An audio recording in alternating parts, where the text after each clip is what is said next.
Mais le temps de Gbagbo est fini. Vous devez l'accepter. L'héritier politique de Gbagbo, c'était Charles Blé Goudé. Gbagbo aurait dû prendre la main de Charles Blé Goudé pour dire: mon fils, ton père a lutté, continue la lutte. C'est ce qui devait se faire. La transmission. Alassane Ouattara l'avait fait en confiant tout ça à Amadou Gon. Malheureusement, Amadou Gon est parti. Malheureusement, Ambak est parti. Si Ambak et Amadou Gon n'étaient pas partis, aujourd'hui, on n'allait plus jamais entendre parler d'Alassane Ouattara.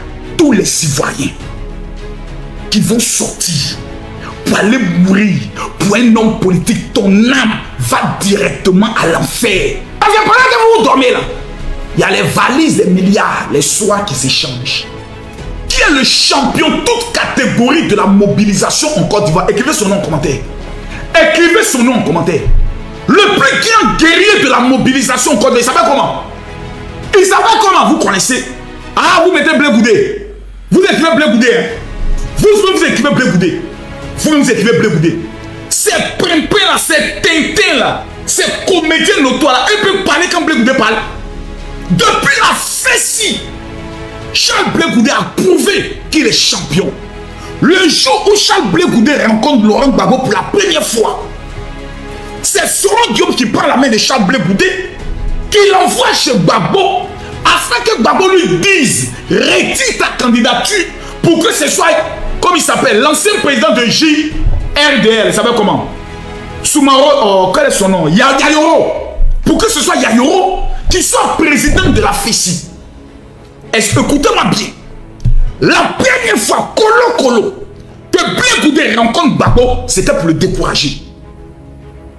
Aujourd'hui, là, moi, je peux dire devant le monde entier: Blé Goudé, ils t'ont jamais aimé. J'ai dit bien, ils ne t'ont jamais aimé. C'est comme ça que Blé Goudé répond à Gbagbo pour lui dire: ah, papa, président Gbagbo, excusez-moi, qui répond au président Gbagbo: demain, vous-même, venez au meeting, vous allez voir.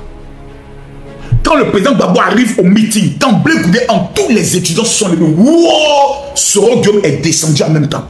Vous mettez Soro Guillaume, vous mettez Charles Blé Goudé, colo, élection présidentielle. Blé Goudé va évanouir Soro Guillaume, il va couiller son âme. Blé Goudé n'est pas camarade de quartier de quelqu'un. En matière de parole, en matière de persuasion, en matière de conviction, en matière de rapport avec le peuple, en matière d'intelligence stratégique, c'est Charles Blé Goudé. Il est sorti plus de 3 millions d'Ivoiriens dans les rues face à l'armée française. Si tu es en train de dormir, réveille-toi. Si tu manges, arrête de manger. Blé Goudé a fait ses preuves. Bappé, c'est comment Blé Goudé.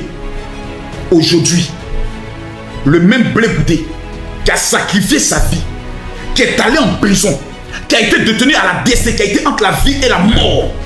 Ils ont pris son âme, ils ont pris son corps, ils ont fait soler Namplakali Dom, ils l'ont bourré, ils l'ont boué. Awadon Melo, Rocard de la Côte d'Ivoire, dit: si Gbagbo n'est pas candidat, on peut trouver une autre alternative. On l'a boué. Maintenant, le vieux père Koudou Gbagbo, lui-même, maintenant, le vieux père, on dit: mon vieux, il dit: oui, on a tué dans la marche. Il dit: les jeunes, on dit: mon vieux, il dit: oui, on a tué dans la marche. Le peuple est mobilisé, ils n'ont plus peur. Viens donner un mot d'ordre. Le vieux vient dire: je suis venu pour vous dire qu'il n'y aura pas de 4e mandat. Qui l'a blagué? C'est les mêmes choses qu'on nous a dit. En 2004, Alassane Ouattara ne sera jamais candidat. On est mort pour ça face à l'armée française. Ouattara est devenu candidat. Qui a signé Gbagbo? C'est les mêmes qui nous ont dit: Ouattara ira aux élections et il va perdre. Avant ça, on aura un débat télévisé face à face. Il dit: je vais éteindre Ouattara. Je vais vous donner toutes les preuves que c'est Ouattara qui a mené la rébellion.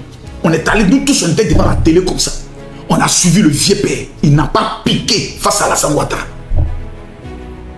Alassane Ouattara gagne les élections. Parce que pour qu'on dise Gbagbo a gagné, il fallait annuler toutes les voix du Nord. Korogo, Bondiali, Fekese Dougou, Séguéla, Congo, Wongolo Dougou. Il fallait annuler Bouaké, Sakassou pour qu'on programme que Gbagbo a gagné avec 51%. Même si tu es bête, même si tu es un bac plus 5 en malédiction notoire, tu ne peux jamais venir t'asseoir pour dire en 2010 Gbagbo avait gagné. C'est pas possible. Donne le pouvoir, on ne donne pas. Son ami qui était président du conseil constitutionnel vient proclamer Gbagbo vainqueur. la guerre entre dans le pays. En conclusion, Alassane Ouattara est président, ça fait 15 ans. Dès qu'on a pris Gbagbo, on nous a commencé à nous donner des révélations. Le Seigneur révèle, dans 6 mois, Gbagbo revient au pouvoir. Les militants qui, wow, le Seigneur est vivant.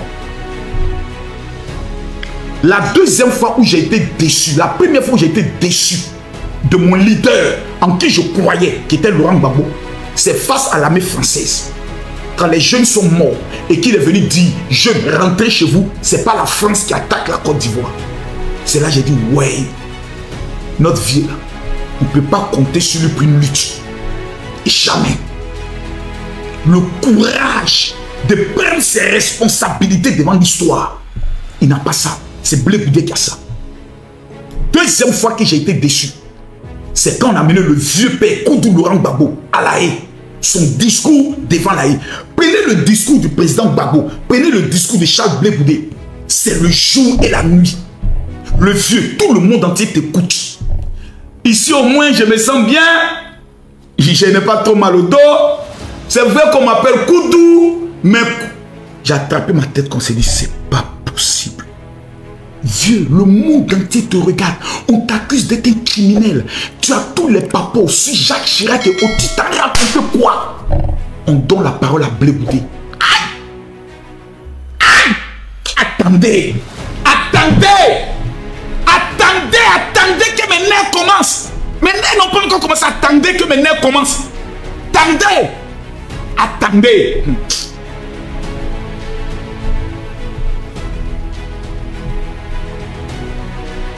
Attendez que mes nerfs commencent. Attendez que mes nerfs commencent. Attendez. Je veux juste un petit résumé sur moi. Juste un petit. Pas mal de ceux qui voulaient le pouvoir à tous les prix sont en liberté. Autant dire que c'est l'hôpital qui se manque de la charité. Garçon! Garçon! Madame la juge. Oui! Je vais peut-être vous surprendre. Surprends-nous! Et je le dis vraiment, je le pense. Pense-le! Je vais peut-être vous surprendre. Oui! Je vais vous rassurer. Oui! Moi, Oui! je ne cherche pas forcément à être libre. C'est ça des garçons! Vous le notez. Oui! Moi, je ne cherche pas forcément à être libre. Oui! La liberté, elle est dans l'esprit. Yes! Elle n'est pas dans le physique. C'est clair! Je cherche une seule chose, madame. Oui! La manifestation de la vérité. Ah! Blé Goudé, oh, Niaou! Seule la vérité pourra vous permettre de situer définitivement ma responsabilité. Parce que je ne veux pas qu'on me traite des criminels. Yes! Je me suis battu toute ma vie, j'ai été appris. C'est pas ce qu'on appelle garçon. C'est pas garçon qui est là. Devant la CPI, il sait qu'il peut être condamné à mort. Il sait qu'il peut être condamné à vie. Il sait qu'il peut prendre 30 ans. Blé Goudé, ouais! Et je vois des plaisantins, des comédiens, des tintins, des zozos vont venir s'asseoir. C'est nous désormais, on est les leaders. Blé Goudé, quand il parle, vous fermez vos gueules. De Damana Picasso, en passant par qui encore? Steve Beko, en sortant par comme il s'appelle encore. Oh, le beau-fils de Gbagbo, il savait comment? Citez-moi son nom. Le beau-fils de Gbagbo, il savait comment? Il savait comment son beau-fils là? Oh, donnez-moi son nom. Le beau-fils de Gbagbo là, Stéphane Kipré, en sortant par l'as, quand Blé Goudé parle la tête, vous, c'est pas votre ami. C'est pas votre ami. Il a affronté la CPI. Ce sont des garçons. C'est pas une Kenyensais. Aujourd'hui, on est face à l'histoire. Gbagbo est rentré. Tout le monde est là.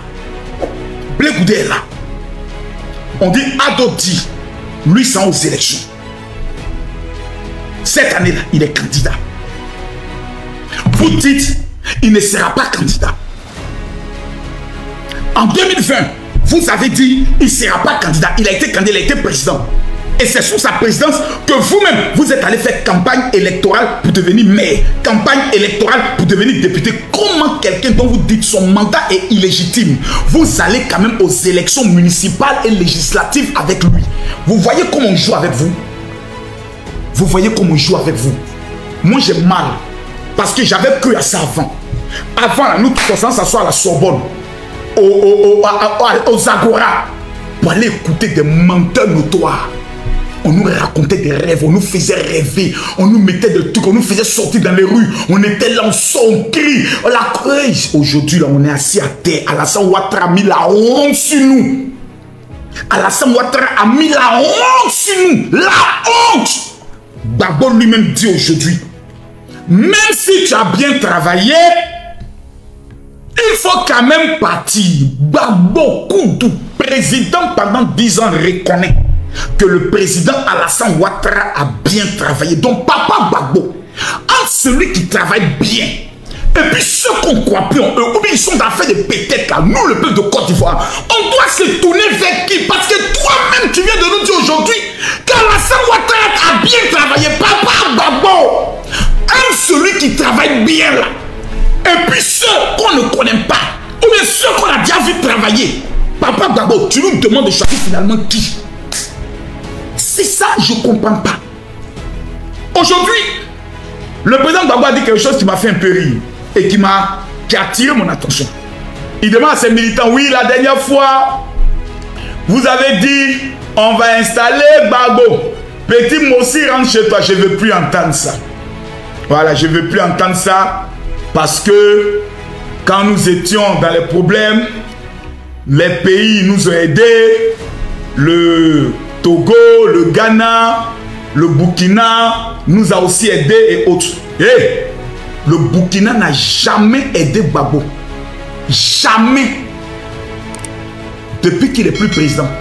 Parce que s'il y a une époque où les Burkinabés ont le plus souffert, c'est sous le mandat du président Laurent Gbagbo que les Burkinabés ont connu ce qu'on appelle la vraie souffrance. Ils ont rappelé dans les meetings. On va installer Gbagbo, Petit Mossi, rentre chez toi. Et il y a une femme qui a fait un discours face au Burkinabé qui m'a beaucoup fait rire. Une femme du PPACI. Je ne sais pas si je peux retrouver encore son discours. Mais je ne retrouve pas son discours ici parce que je ne suis pas sur TikTok. Mais elle les a bien insultés. Elle les a très bien insultés en disant à une fille burkinabé, ton con, sans con à Jovan, on dirait que c'est une vache qui a chié dans ton con. Vous avez vu cette vidéo? Vous les burkinabés, c'est-à-dire ils sont en train de vous montrer un peu ce qu'il y a dans leur vrai cœur. Vous n'avez rien vu encore. Comme parmi vous, il y a certains qui sont tom-tom. On a pété dans l'esprit, ils sont devenus bêtes. S'il y a un régime sous lequel les Burkinabés, les Maliens, les Guinéens, les Nigériens ont souffert, c'était sous le régime Gbagbo. Parce que dès qu'il y a pété mouvement, c'est vous les Burkinabés qui avez attaqué la Côte. On vous bat beaucoup. On vous baisse comme on les allume matin, midi, soir. Combien de cas Burkinabés ont pu? Ne faites pas parler. Combien de cas Burkinabés ont pris la direction du Burkina pour retourner chez eux? Aujourd'hui, là, tous les meetings qu'ils font, tout ce qui est dans les têtes, comment répond le pouvoir? Pour que les terres qu'ils ont vendues aux parents burkinabés, pour planter les plantations, ils ont vendu les terres, ils ont vendu les forêts, pour aller faire d'autres, pour aller organiser des funérailles. Comment répond le pouvoir pour chasser tous les burkinabés de leurs plantations que eux ils ont vendues? Et imbéciles que certains burkinabés sont, salopards que certains burkinabés sont, bêtes que certains burkinabés sont, c'est vous qui allez venir combattre Alassane Ouattara.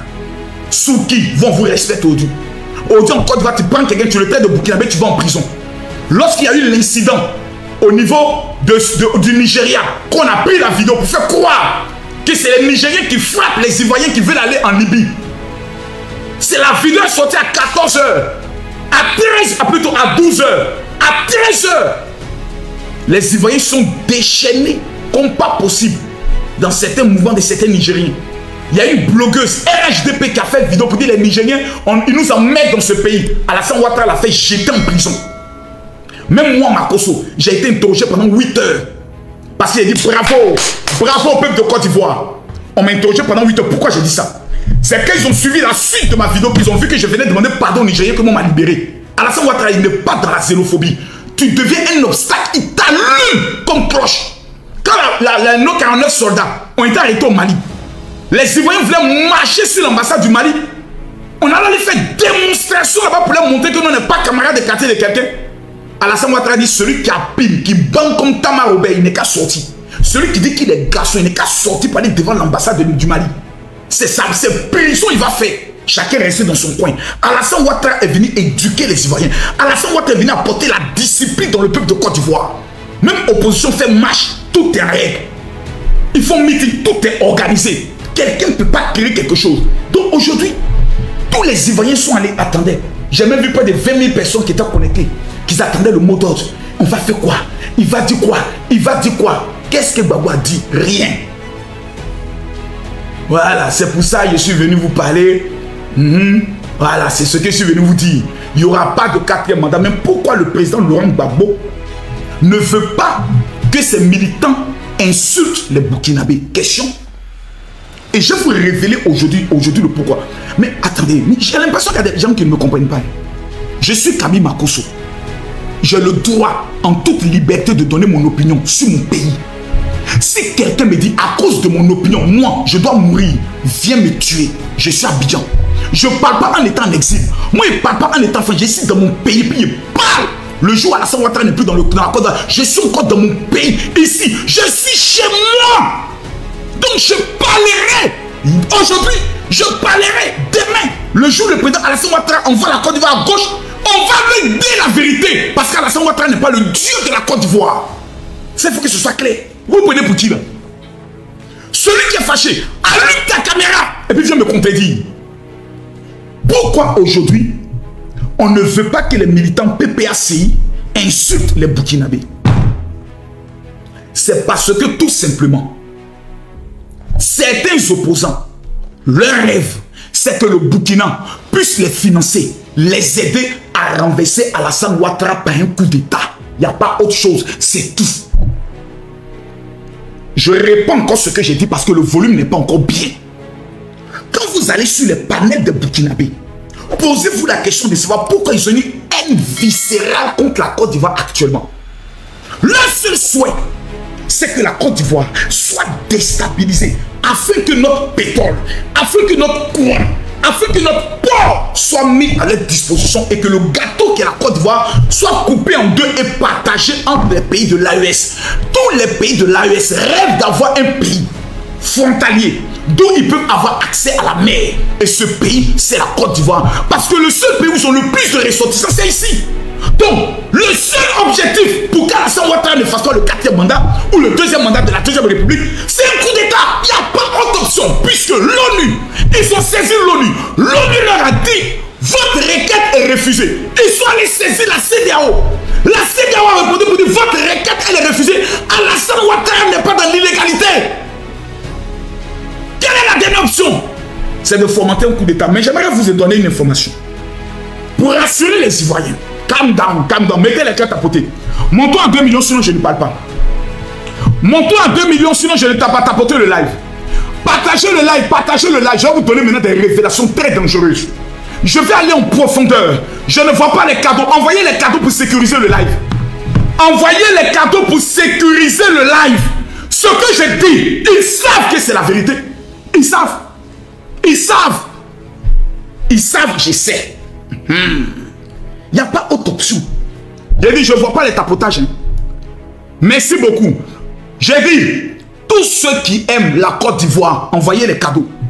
Soleil, envoie-moi un lion. Je veux voir au moins 2 lions. Je veux voir 2 lions défiler ici. 2 lions, je veux voir 2 lions défiler ici. Pour dire, Marcos, on est toi. J'ai dit, ce que je suis en train de faire comme combat là, c'est pas pour Alassane Ouattara, c'est pour la Côte d'Ivoire. Si tu es un patriote, que tu aimes ton pays, tu ne peux jamais accepter que des voisins viennent faire coup d'État pour tuer encore nos parents. Vous croyez que quand le Burkina va financer une rébellion dans votre pays, vous croyez que c'est vous les Ivoiriens qui allez diriger ce pays encore? Grâce à Alassane Ouattara aujourd'hui, nous les Ivoiriens on a la grande gueule. On peut insulter n'importe quel pays en nous basant sur les acquis du président Alassane Ouattara. Jumeau, que Dieu te bénisse. Tous ceux qui envoient les cadeaux, attends, il y a épinglé le cadeau. Voilà. Laissez-moi épingler ça. Cliquez en bas. Les 100 personnes qui cliquent en bas, que Dieu vous bénisse. Moi, j'ai pris mes responsabilités parce qu'ils sont venus afficher mon père. Mon père n'a rien à voir de votre affaire. Vous avez décidé de me détruire. Je vais accepter la défiance. Je vais accepter le combat. Je vais accepter la lutte. Je lutte pour que la Côte d'Ivoire ne vive plus jamais une seconde guerre. Vous luttez pourquoi? Votre seul programme, on ne veut plus qu'Alassane Ouattara soit président. C'est ça un projet de société? DJ Moscano, viens m'expliquer. DJ Mosco, c'est ça un projet de société? Tout le projet, pendant que les jeunes disent on veut de l'emploi, on vient nous expliquer tout ce qu'on veut. Il travaille bien, mais il n'a qu'à partir. Donc finalement, le seul problème de ses opposants s'appelle Alassane Ouattara. Hier, il était leur problème. Aujourd'hui, il est leur problème. Demain, il est leur problème. Donc finalement, vous nous proposez quoi? J'aimerais savoir, vous nous proposez quoi concrètement? Vous nous donnez quoi? Qu'est-ce que vous nous proposez? Il n'y a rien en face. Il n'y a rien. Projet de société, rien. La seule chose, son mandat est illégal. Nous ne voulons pas, mais vous l'appelez président de la République. Vous dites que son mandat est illégal, mais vous l'appelez président de la République. Vous venez vous mettre même au garde à vous devant lui. Le président Laurent Gbagbo s'est mis au garde à vous devant Alassane Ouattara. Il a fait le garde à vous. Il a dit, monsieur le président. Et vous vous dites que son troisième mandat est illégal. Est-ce que vous êtes cohérent avec vous-même? Est-ce que vous aimez le pays? On dit, nos papas là, ils sont des vieux. L'autre a 80 ans, l'autre a 83 ans. Le Seigneur même est en train de les appeler pour aller au paradis. L'esprit de Félix Houphouët-Boigny est en train de les prendre pour aller au paradis. Vous vous dites, non, on n'est qu'à faire dernier par là. Vous êtes sérieux? Quand vous réfléchissez, vous êtes normal. Mais laissons nos papas. Dieu va les amener, on va les respecter, on va les honorer, on va les accompagner.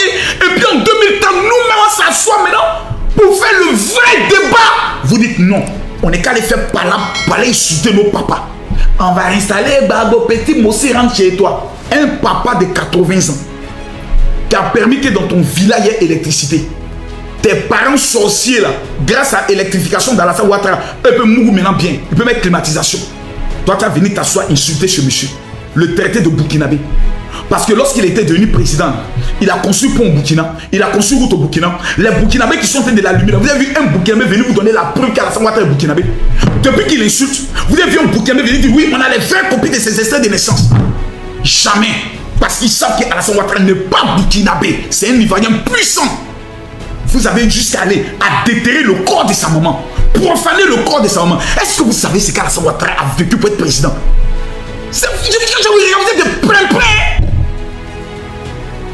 Autant d'adultes vous pouvez sortir pour faire, autant de Gbagbo pour faire marche comme ça. Toutes les marches qui ont eu lieu au temps de Gbagbo ont été matées avec des morts. J'ai dit toutes les marches. Il n'y a pas une marche. La seule marche qu'un président a autorisée et puis il n'y a pas eu de problème, c'est Alassane Ouattara. Au temps d'Houphouët, Gbagbo a marché, il allait en prison. Au temps de Bédié, le Front républicain voulait marcher, ils ont été matés. D'autres sont allés en prison. Tout le bureau du RDR a été jeté en prison. Au temps de Gbagbo, les femmes ont pris cuillère, fourchette pour taper l'augmentation de la vie chère. Il y a eu mort d'homme. Gbagbo est venu s'asseoir pour dire vraiment, il regrette qu'il y ait eu mort d'homme. Le seul président qui permet qu'il y ait une marche, il n'y a pas mort d'homme. Et il l'autorise, c'est Alassane Ouattara. Mais vous avez tellement de la haine dans votre cœur. Et vous dites que vous êtes des chrétiens. Vous dites que vous partez prier Jésus. Et le Seigneur vous a enseigné d'aimer même vos ennemis. Mais vous avez une haine qui vous étouffe dans la gorge. Qui fait que même quand le monsieur réalise quelque chose qui est bien. Ouattara était président. Il met route. Vous partez casser ça. Ce qu'il dit c'est faux. Quelqu'un n'a qu'à discuter. Quelqu'un n'a qu'à discuter. Quand le président Alassane Ouattara a pris le pouvoir, le président Ouattara commence à faire le bitumage. Il met les routes. La nuit, les gens prennent les fers et puis ils vont casser goudron que notre économie paye. Ouattara fait le 3e pont. Eux, ils disent qu'eux, ils ne vont pas prendre le pont là. Eux, ils ne veulent pas monter sur le pont d'Ado. Pourtant, c'est l'argent du pays. Vous voulez quoi à la fin? Votre dernier match là, c'était aujourd'hui. Votre grand meeting où le mot d'ordre allait sortir là, c'était aujourd'hui. Quel est le mot d'ordre? Rien. Quelle est la stratégie? Rien. Pourquoi? Parce que vous avez perdu 4 leaders. Le premier leader s'appelle Charles Blé Goudé. Tant que Blé Goudé, vous n'allez pas lui demander pardon pour l'avoir humilié, avoir menti sur lui. Blé Goudé en prison, les maudits sont rencontrés que Blé Goudé est en train de frapper Gbagbo en prison. Les maudits. Ceux-là, ils sont racontés ça. On demande à Blé Goudé de choisir entre la femme de Gbagbo actuelle, comment elle s'appelle, Nadi Bamba, et Simone Gbagbo. Le vrai problème de Blé Goudé, c'est ça. Il doit choisir entre Nadi Bamba, Gbagbo et Simone Eivé Gbagbo. Voici le problème. Tout ce qu'on vous raconte après là, c'est du mensonge et du pipeau. C'est moi, Camille Makosso. C'est moi qui vous dis ça. Le problème, c'est une affaire de femme. Blé Goudé, tu dis que tu es le fils de Gbagbo. Il faut choisir entre Nadi Bamba et Simone Evé Gbagbo. Mais Blé Goudé a été clair. Quand j'ai connu le président Gbagbo, la femme à qui j'ai tété le lait, qui m'a enseigné la politique, qui m'a monté les discours politiques, c'est Simone Evé Gbagbo. Je ne peux pas prendre le soin de trahir. Je peux respecter le choix de mon père. Il se marie ou il divorce, je respecte son choix. Mais vous ne pouvez pas me demander de ne plus fréquenter Simone Gbagbo. Je ne peux pas parce que je n'ai pas l'âme d'un traître. C'est son garçon. Voici pourquoi on a dit à Blé Goudé, le jour où tu as vu Gbagbo là, c'est que tu as vu Gbagbo à la télévision. C'est ce qui a été dit à Charles Blé Goudé. Eux-mêmes savent. Eux-mêmes savent. C'est pour ça qu'Awa Melo dit Gbagbo est pris en otage. On doit aider le soldat Gbagbo. Il ne peut pas venir dire le contraire. Même les enfants de Gbagbo, ses propres filles qu'il a mis au monde, n'ont plus accès à lui. Ne peuvent plus le voir. Et vous nous demandez de prendre le pays pour aller confier à Gbagbo. Et nous, on sait que quand on va le confier là, ce n'est pas lui qui a géré. C'est un groupuscule de petits voyous, de petits tintins, des petits délinquants qui n'ont même pas de pensée politique, qui n'ont même pas un rêve pour la Côte d'Ivoire, qui n'ont même pas un parcours administratif.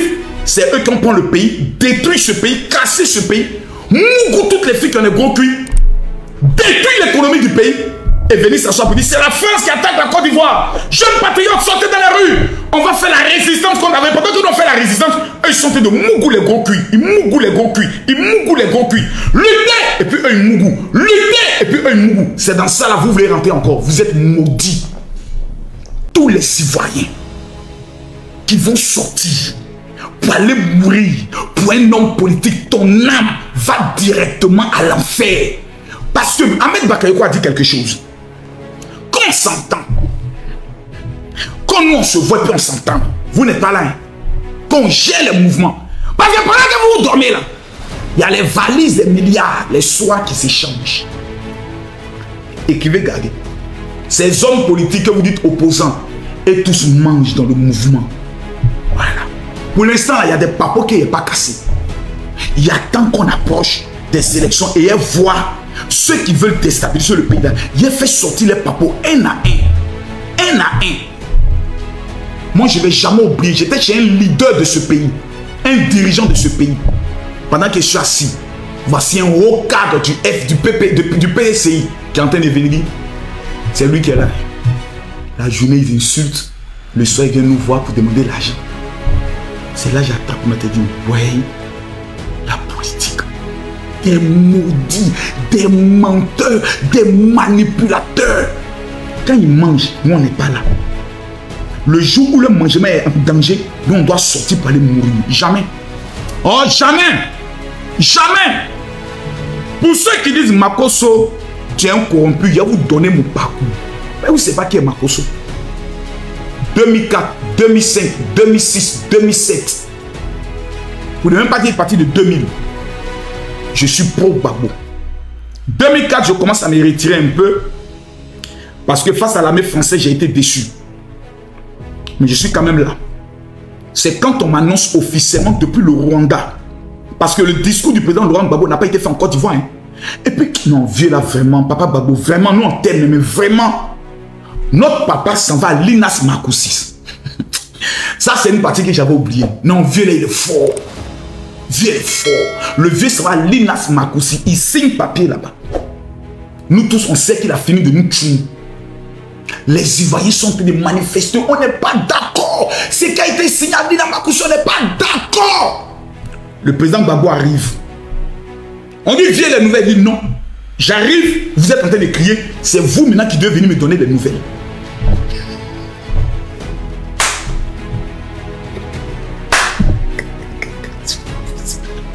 On dit, mais c'est toi qui viens d'arriver. Ils ont dit quoi? On dit, non, non, non, non. Vous êtes en train de crier dans le pays. Venez me donner les nouvelles.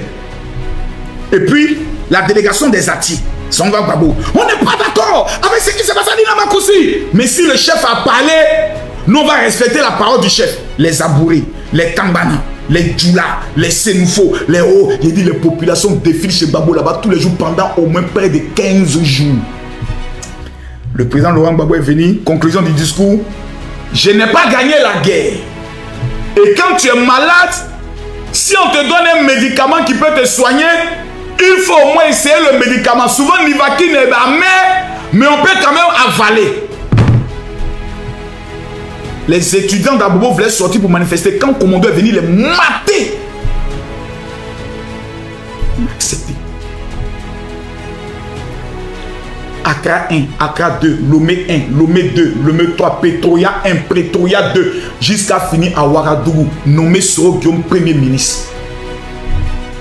Ouais, vieux, tu as fait fort, hein? Donc nous, on est morts, nos amis sont morts, cadeau. Blé Bouddha fait sortir des jeunes dans les rues pour aller mourir, cadeau. Ils sont morts, cadeau. Résistance, cadeau. Lutte contre la France, cadeau. Tous les contrats des Français ont été renouvelés. De Bouygues à Bolloré, on les a tous donnés. Même la communication de Laurent Gbagbo pendant la campagne était gérée par les Français. Des plaisantins de socialistes arrivent, on les prend, on s'en va à la rue Princesse aller danser dans le bois de nuit. Ces voyous de socialistes, des traits de socialistes. Et on nous dit on est qu'à lutter contre la France. Et ce qui est encore malheureux, qui me fait encore le plus mal, c'est de constater que la plupart des cyberactivistes qui demandent aux jeunes de sortir dans les rues habitent tous en France. Voici des gens qui disent qu'ils sont en train de lutter contre l'impérialisme français, mais ils habitent chez eux. Ils mourent chez eux. Ils mangent l'argent des Français. Et puis ils sont en France pour dire jeunes, sortez, luttez. Les gars, nous avons tous aimé Laurent Gbagbo, qui est un grand leader politique en Côte d'Ivoire. Mais le temps de Gbagbo est fini. Vous devez l'accepter. L'héritier politique de Gbagbo, c'était Charles Blé Goudé. Gbagbo aurait dû prendre la main de Charles Blé Goudé pour dire mon fils, ton père a lutté, continue la lutte. C'est ce qui devait se faire. La transmission. Alassane Ouattara l'avait fait en confiant tout ça à Amadou Gon. Malheureusement, Amadou Gon est parti. Malheureusement, Ambak est parti. Si Ambak et Amadou Gon n'étaient pas partis, aujourd'hui, on n'allait plus jamais entendre parler d'Alassane Ouattara. Le dernier mandat d'Alassane Ouattara, après avoir développé le pays, après avoir construit le pays, pendant que les Burkinabés et les Maliens menacent notre territoire, Alassane Ouattara dit, Ivoiriens, calmez-vous, je vais sécuriser votre pays, je vais mater toutes les petites rébellions qui tentent de venir détruire votre avenir, et je vais ensuite vous dire au revoir, et je vais partir, vous dites non. C'est vrai qu'on nous menace, c'est vrai qu'il y a les gens qui veulent faire coup d'état, c'est vrai qu'il y a les gens qui veulent venir tuer nos parents, mais toi qui nous as sécurisés pendant 15 ans, toi qui as veillé sur nous pendant 15 ans, on ne veut plus de toi. Est-ce que le peuple ivoirien n'est pas un peuple maudit? Est-ce que le peuple ivoirien n'est pas un peuple ingrat? Je ne le pense pas. Parce que la question est de savoir, c'est nous les Ivoiriens qui avons traité de oufés voleurs. Et